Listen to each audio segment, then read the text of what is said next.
Le kiosque du Tevlav, situé à côté de la Poste, est depuis la fin du mois d'août au cœur de travaux de rénovation et d'aménagement du site touristique avec nouvelles tables et barbecue. La collectivité départementale a pris en charge l'intégralité des travaux. La pose de nouveaux bardeaux sur le toit du kiosque est en cours de réalisation pour un chantier prévu de se terminer dans le courant du mois d'octobre. Et c'est entièrement financé par le département, aussi avec les agents du service technique du département qui travaillent dessus.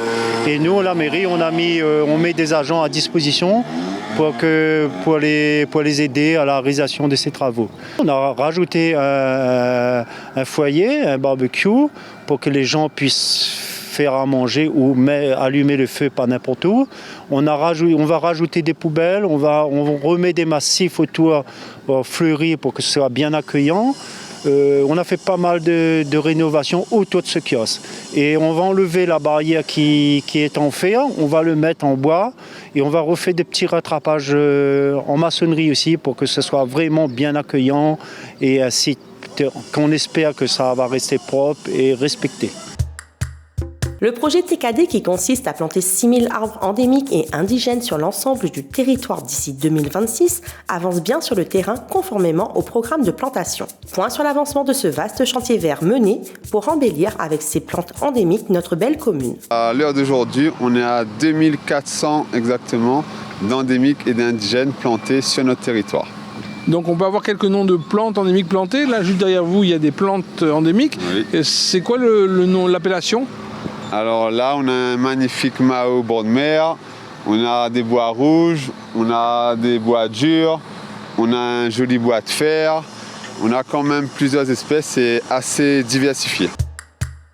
Associer les jeunes aux enjeux de la sauvegarde de ce bien précieux et rare qu'est l'eau, la municipalité a ainsi programmé cette semaine une visite scolaire pédagogique pour des jeunes du Tevlav. Les Marmailles ont pu découvrir la station de potabilisation située sur les hauteurs du village. Les enfants doivent prendre conscience que l'eau du robinet n'arrive pas là au hasard. Il y a tout un cheminement, il y a toute une technologie derrière pour rendre cette eau-là potable. Et donc, il est important de les amener sur place pour qu'ils constatent ces installations-là et qu'ils prennent conscience que l'eau est un patrimoine et qu'il faut le préserver aussi, qu'il ne faut pas la gaspiller. Et ça a un coût sur le budget de ménage. Donc, cette prise de conscience-là est nécessaire pour que les enfants l'utilisent à bon escient.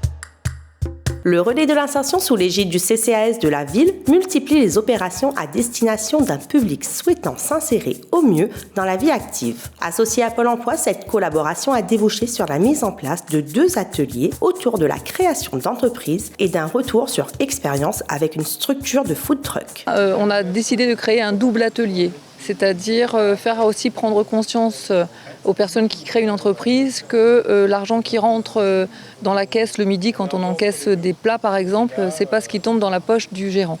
Donc c'est aussi montrer une entreprise comment ça fonctionne et qu'est-ce qu'on a à faire concrètement. Donc on a un double atelier ce matin avec le centre de formation créé qui va répondre un petit peu à ce questionnement sur comment une entreprise fonctionne et la réalité du terrain avec Chahine et son combi drink. Au chapitre culturel, ce vendredi 30 septembre 2022, c'est le début des spectacles de la salle Georges Brassens pour la période allant de septembre à décembre prochain. Les aventures d'Aldébaran ouvrent le bal. Alors ce soir, nous accueillons les aventures d'Aldébaran de la compagnie Argile et c'est une sortie de création. Ils sont là depuis 2 semaines à la salle pour préparer ce spectacle. Et ils ont aussi créé une petite exposition, vous pouvez nous en dire plus ? Alors l'exposition, c'est sur la mascotte du spectacle qui s'appelle Aldébaran. Et en fait, le public aura l'occasion de voir cette mascotte dans différents paysages réunionnais. C'est dans le hall de l'entrée. Donc en attendant le spectacle, ils vont découvrir cette exposition.